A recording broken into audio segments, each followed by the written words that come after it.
Assalamualaikum warahmatullahi wabarakatuh. Perkenalkan, nama saya Syara Monika dengan NIM 10572111319, kelas manajemen 19B. Di sini saya akan menjelaskan dengan materi anggaran penjualan dengan penetapan volume dan harga bagi perusahaan. 1. Pengertian anggaran penjualan. Anggaran penjualan adalah anggaran yang sudah direncanakan secara lebih jelas terkait penjualan suatu produk perusahaan dalam kurun waktu periode yang akan datang. Di dalamnya akan mencakup rencana terkait jenis produk yang nantinya akan dijual, jumlah harga jual produk per unitnya, serta waktu penjualan dan tempat atau daerah dilakukannya penjualan. Tujuan penyusunan anggaran penjualan. Tujuan paling utama dalam menyusun anggaran penjualan adalah agar bisa merencanakan anggaran secara tepat pada periode yang akan datang. Caranya adalah dengan memperhatikan data yang dijadikan sebagai gambaran kejadian yang terjadi pada perusahaan di masa sebelumnya, terutama dalam hal penjualan. Selain itu, anggaran ini juga memiliki tujuan lain, yaitu sebagai pedoman kerja, koordinasi dan juga pengawasan kerja, serta sebagai dasar dalam menyusun anggaran yang lainnya. Anggaran penjualan dapat dikelompokkan berdasarkan variabel tertentu seperti wilayah pemasaran, kelompok konsumen, jenis produk, kelompok wiraniaga atau sales, atau marketing, waktu terjadinya penjualan, dan lain-lain. Dalam proses penyusunan anggaran penjualan perusahaan, pihak penyusun anggaran sebaiknya menetapkan volume produk yang akan dijual dalam kurun waktu yang telah ditetapkan dan harga jual dari setiap produk yang akan dijual. Untuk menetapkan volume produk dapat berdasarkan sebagai berikut. Yang pertama, berdasarkan penjualan tahun sebelumnya. Pertumbuhan rata-rata. Pertumbuhan rata-rata misalkan volume penjualan selama 5 tahun belakangan sebagai berikut. Tahun 2017, volume unitnya sebesar 220.000. Tahun 2018, volume unitnya 244.200. Tahun 2019, volume unitnya 280.830, 2020 308.913.000, dan 2021 volume unitnya 355.250. Untuk mencapai volume pertumbuhan atau untuk menghasilkan volume pertumbuhan, kita mengurangi volume unit dari tahun 2018 ke tahun 2017 sebesar 244.200, kita kurangi dengan 220.000, menghasilkan volume pertumbuhan sebesar 24.200.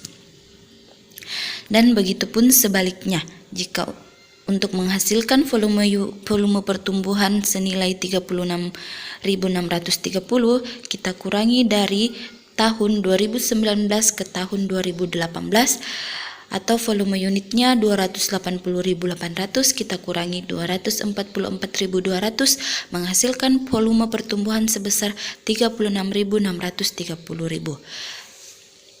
Untuk persentase pertumbuhan, kita bagikan dari volume pertumbuhan ke volume unit, yaitu 24.200 dibagi 220.000 menghasilkan persentase pertumbuhan sebesar 11%. Begitupun juga sampai ke tahun berikutnya. Pertumbuhan rata-rata. Pertumbuhan rata-rata dari volume pertumbuhan sebesar 33.830.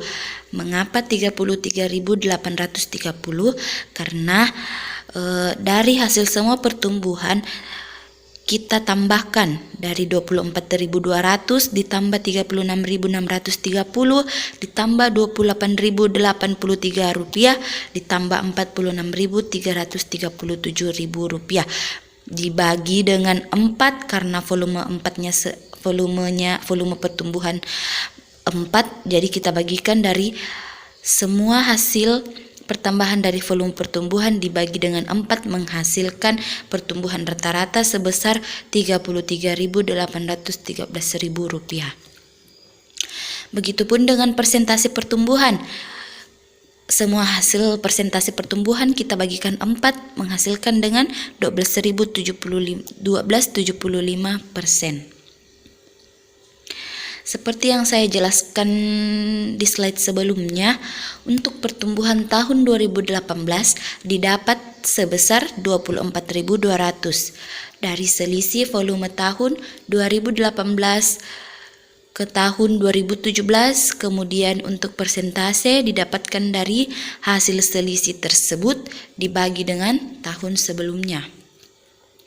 Untuk pertumbuhan rata-rata didapatkan dari total kemudian dibagi dengan 4 sehingga menghasilkan pertumbuhan 33.813 rupiah dan 12,75% sehingga anggaran penjualan untuk tahun di 2022 sebesar 355.250 rupiah ditambah dengan 33.813 rupiah menghasilkan 389,63 unit.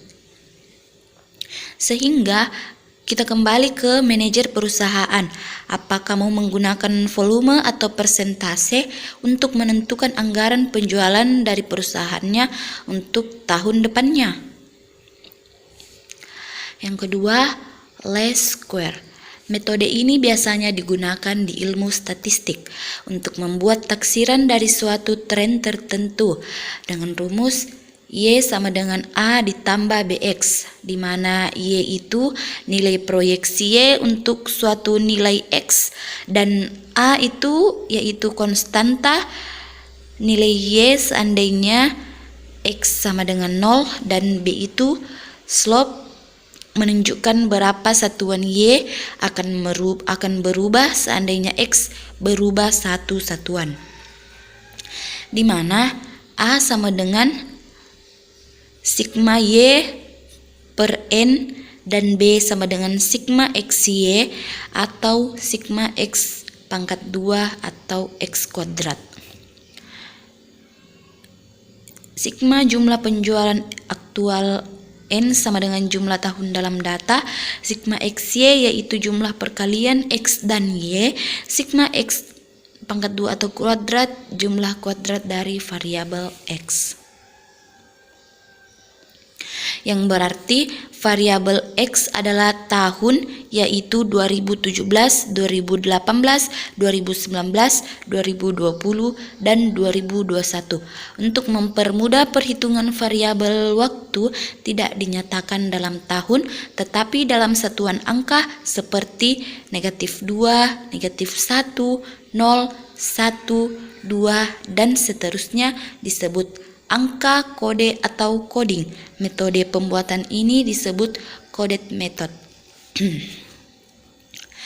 Dari tahun 2017, di sini kita bisa lihat tahun ke menghasilkan 0 dan 2018 menghasilkan 1, 2019 2, 2020 3, 2021 4.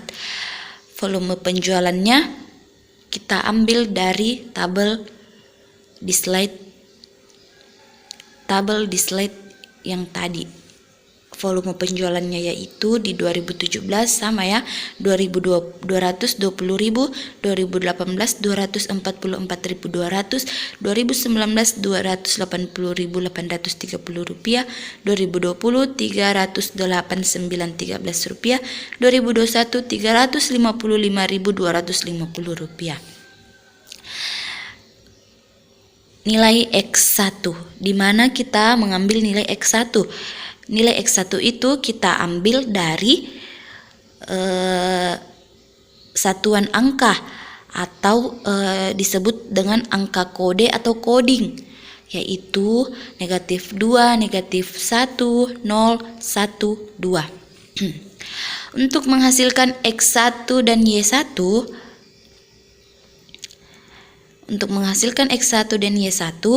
X1 kita bagi dengan volume penjualan.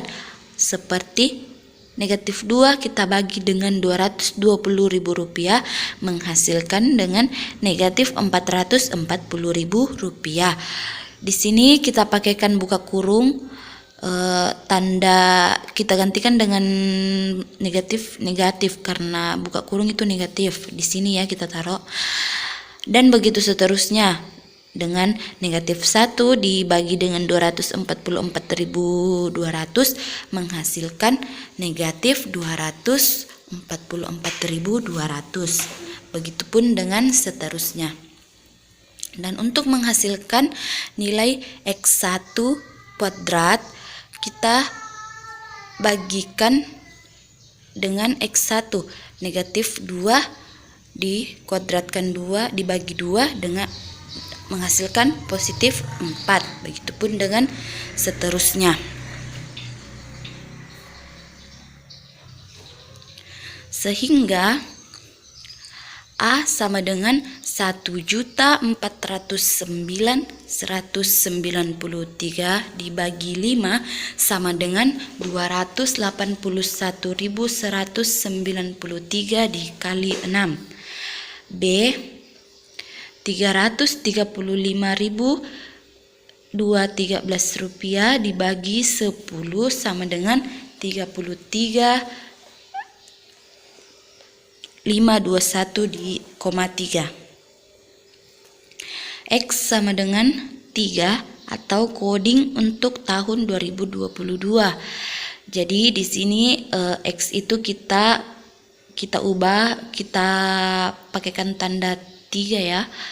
Penjualan tahunan di 2022 atau Y sama dengan A ditambah BX sama dengan 281.193 dikali 6 ditambah dengan 33.521,3 dikali 3. 3-nya itu dari nilai X atau coding untuk tahun 2022 menghasilkan 381.757 unit. Anggaran penjualan penetapan harga jual produk. 1. Metode harga pasar. Metode penerapan harga jual produk berdasarkan harga pasar ditentukan oleh mekanisme harga produk yang berlaku di pasar. Besarnya harga tersebut dipengaruhi juga oleh harga jual produk sejenis. Dalam hal ini, perusahaan tidak dapat menetapkan harga sekehendak perusahaan. Perusahaan akan mengikuti harga pasar yang berlaku. 2. Metode biaya plus. Metode ini didasarkan pada besarnya biaya yang dikeluarkan untuk menghasilkan produk tersebut, ditambah dengan persentase laba bersih yang diinginkan perusahaan. Dalam hal ini, dasar biaya yang digunakan terbagi yaitu biaya produksi dan biaya total.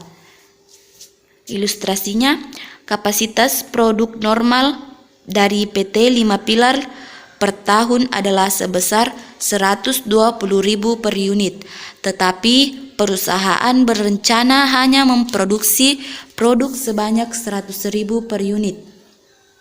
Untuk tahun 2022, untuk pembuatan anggaran di 2022 pada akhir tahun 2021, perusahaan membuat proyeksi biaya yang diperlukan untuk diproduksi 100.000 unit seperti terlihat di tabel sebagai berikut.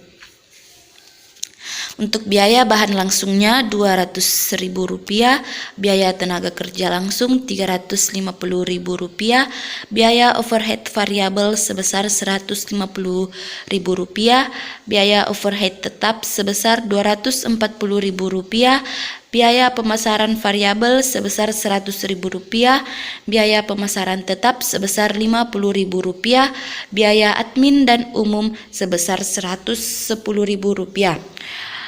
Total dari semua biaya adalah Rp1.200.000. Manajemen 5 pilar sedang mempertimbangkan untuk menetapkan harga jual produk dengan metode biaya plus. Jika perusahaan merencanakan menetapkan harga jual produknya dengan metode biaya total plus sebesar 20%, maka akan menghasilkan harga jual sebagai berikut.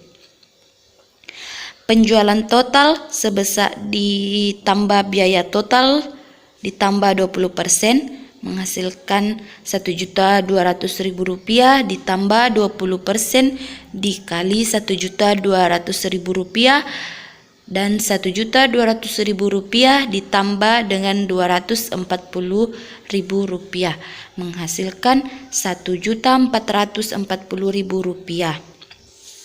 Atau harga jualnya per unit sama dengan Rp1.440.000 dibagi dengan 100.000 per unit menghasilkan nilai akhir Rp14.400.000 per unit.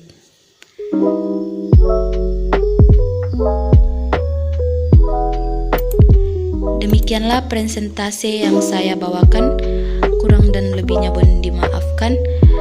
Wabillahi taufiq wal hidayah. Wassalamualaikum warahmatullahi wabarakatuh.